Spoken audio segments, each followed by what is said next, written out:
Scene one, shot one, take one. Vande Mataram.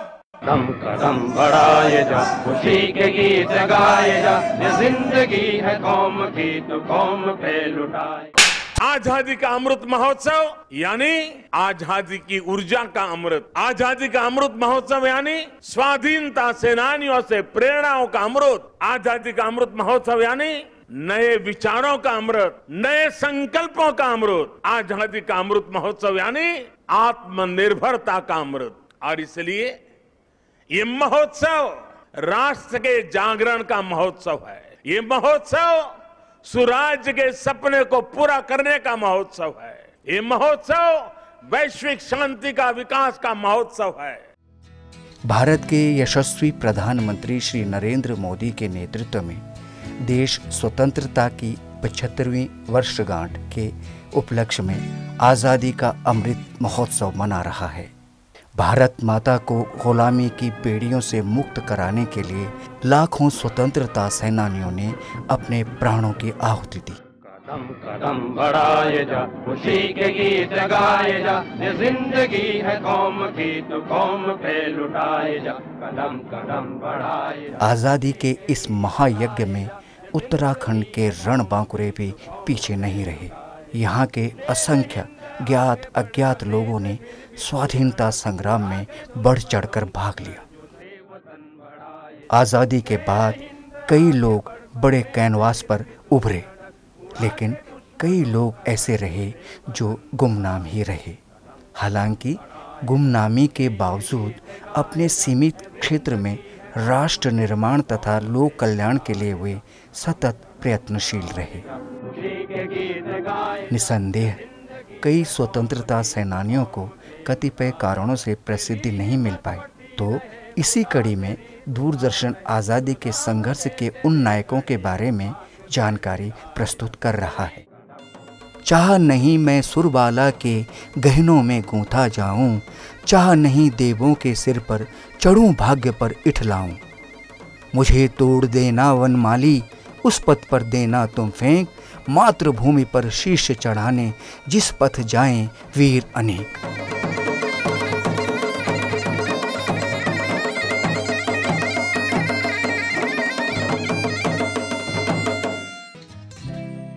आज़ादी के गुमनाम नायक श्रृंखला में आज के नायक हैं 103 वर्षीय स्वतंत्रता सेनानी मवाकोट कोटद्वार निवासी श्री मुरली सिंह रावत।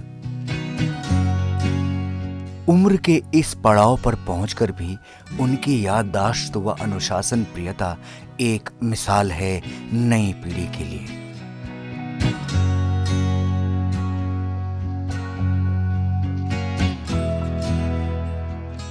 तत्कालीन अविभाजित राज्य उत्तर प्रदेश, जो कि वर्तमान में उत्तराखंड है, जिला पौड़ी गढ़वाल पट्टी मल्ला ढांगू के अंतर्गत ग्राम खेंडुड़ी में 10 अक्टूबर 1919 को पिता श्री रखैल सिंह व पूज्य माता कुंती देवी के घर जन्म हुआ। आपके बड़े भाई उमराव सिंह व 4 बहनें भी थीं। बचपन अभावों व कठिन परिस्थितियों में बीता। मेरा जन्म ग्राम खेंडुड़ी पट्टी मल्ला ढांगू पोस्ट उसगील तहसील सिडौन जिला पौड़ी गढ़वाल उत्तराखंड इस भूमि में 10/10/19 को हुआ था। जी। शिक्षा कहाँ से कहाँ तक? शिक्षा मैंने उस वक्त प्राइमरी केवल दर्जा 4 तक था, तो हमारे यहाँ बड़े गांव के टंकार आसान नामक पर वहाँ पर दर्जा पास किया 13 वर्ष की अवस्था में। उसके बाद सिलेगी इंटरनेशनल सिलेगी थी 8 तक परीक्षा वहाँ पास की मैंने सन 37 में, और 24 सितंबर 1937 को मैं लैंसडॉन राइफल्स में ट्रेनिंग सेंटर में भर्ती हो गया था। 1938 में पुणे गया ड्राइविंग कोर्स के लिए। वहाँ से आने के बाद 1940 में मैं लंसरी के पद पर प्रयोग हो गया था, और बरेली और झांसी में ट्रेनिंग की हमने। उसके बाद सन 40 अक्टूबर 25 को हम सिंगापुर के लिए रवाना हो गए। लेकिन उस वक्त ऐसा था कि ब्रिगेड हेडक्वार्टर में अनेक बटालियन से चुने गए। मैं चुनकर ब्रिगेड 8 नंबर ब्रिगेड चला गया था, और सीधा जब 25 अक्टूबर 40 को वहाँ से रवाना होकर 13 नवंबर को सिंगापुर पहुँचे। एक हफ्ता बिरादरी के मैं रहे वहाँ, और मैं चला गया कोटा बारू 8 नंबर ब्रिगेड हेडक्वार्टर में। मेरी बटालियन कॉन्टिन फील्ड में चली गई।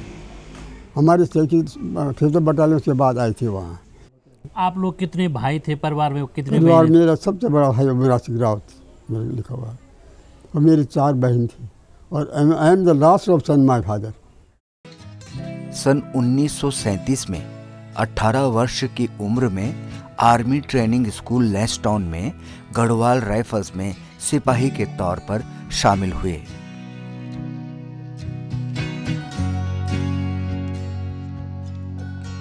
तीन साल बाद 10 अक्टूबर 1940 को आपके 21वें जन्मदिन पर लांस नायक के पद पर प्रमोट किया गया।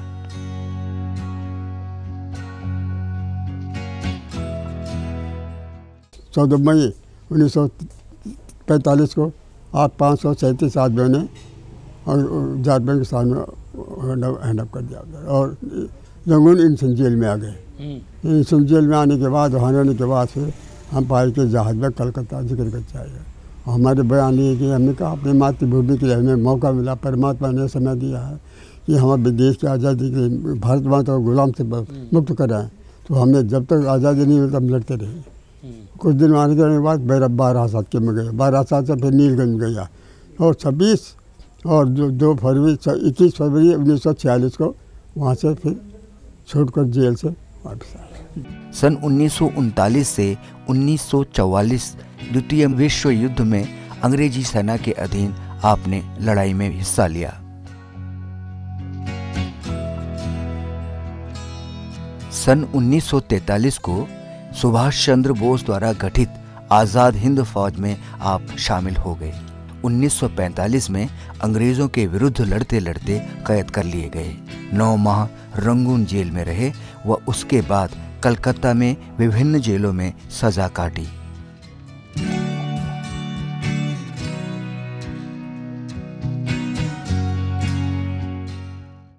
42 को सरेंडर किया था हमने, और सरेंडर के बाद फिर तो सितंबर में आईने खड़ी हो गई थी, और उसके बाद आने के बाद फिर सितंबर से लेकर और 21 फरवरी 1946 को हम जेल से निकले बाहर, और उसके बाद घर आए। फिर घर आने के बाद फिर होमगार्ड कानपुर में हुई थी, वहाँ गए थे हम। होमगार्ड में विजय सिंह रावत कर्नल हमारे सीनियर थी, पिछले सरेंडर जो 5th बटालियन में थे, साथ थे मेरे। होमगार्ड तोड़ने के बाद में 13 बटालियन PSC में आ गया फिर 13 बटालियन PSC 11 बटालियन PSC में रहा। उसके बाद हैदराबाद ड्यूटी पर गया। वहाँ से 53 में आने के बाद मैं सीधा उत्तरकाशी मेरा ट्रांसफ़र हो गया, और स्पेशल पुलिस मुरादाबाद अच्छी गई थी, वहाँ चले गए। और उसके बाद वहाँ 1943 तक 53 तक वहाँ रहा। 54-55 में फिर मुरादाबाद वापस आया, और उसके बाद 58 2 साल के बाद सन 60-61 में फिर उत्तरकाशी चला गया। विदेश में रहकर देश की आज़ादी के लिए कब तक, कितने समय तक वहाँ लड़े? 1941 नवंबर से लेकर जी द्वितीय विश्व युद्ध में। हाँ जी। और तब से आप समझ लीजिए कि 1946 फरवरी तक जेल में समझा।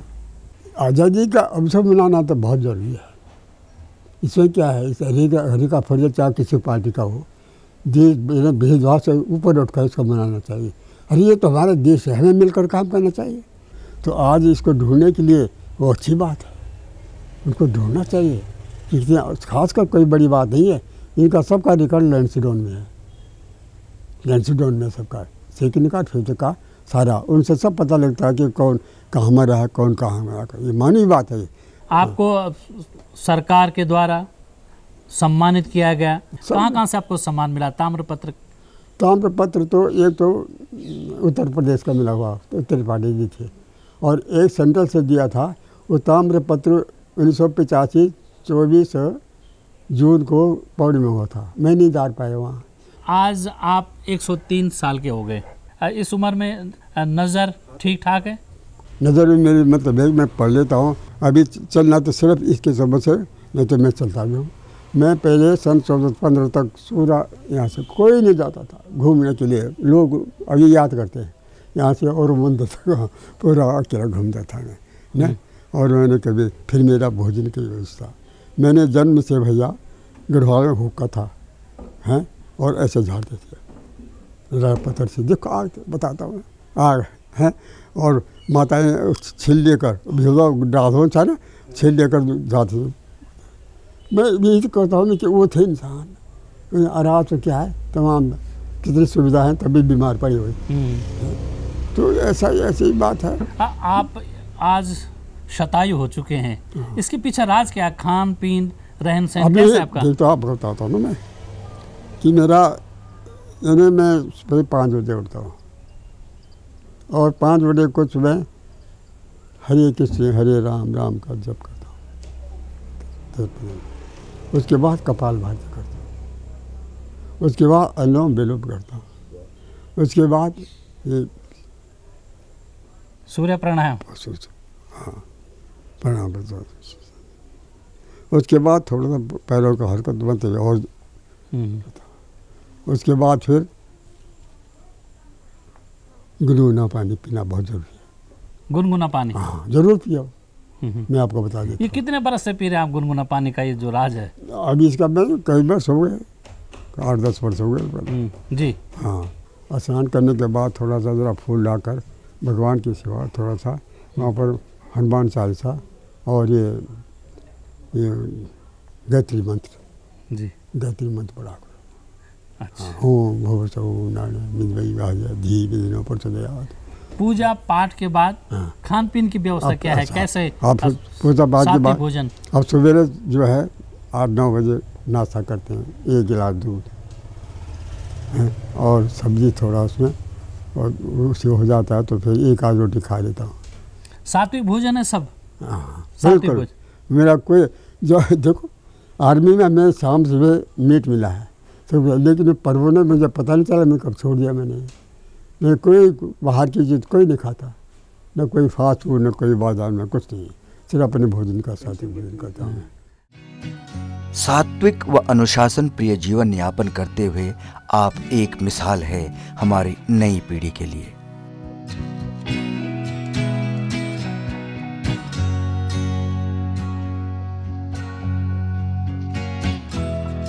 पढ़ाई क्या क्या पढ़ते हैं आप? जी हम पढ़ाई के बाद पढ़ाई में आपसे बताता हूँ कि दिन भर तो मेरा अखबार ही पढ़ता था। उसके बाद आपका जीवन शास्त्र कुछ किताबें ऐसी हैं जो पढ़ना जरूरी है।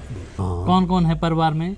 परिवार में मेरा देखो सबसे बड़ा मेरा नाती जो है वो पुलिस में है। मेरा जो मेरा बड़ा लड़का था ना उसकी डेथ हो गई थी 33 वर्ष में। तीन बच्चे मेरे पास हो गया था। ब्रजमोहन चंद्रमोहन से ये बीच वाला है और एक कनाडा है तीसरा वाला। उसको होटल मैनेजमेंट किया और उसको 10 साल वही हो गए, वही नागरिकता ले से कनाडा में। ये तीनों ही हैं और ये अब ये दोनों जो हैं साथ अभी चल रहे हैं जॉइंट संयुक्त प्रवास है। संयुक्त परिवार चल रहा है। हाँ, ऐसा सरकार की तरफ से जो पेंशन मिलती है सब कुछ ठीक ठाक?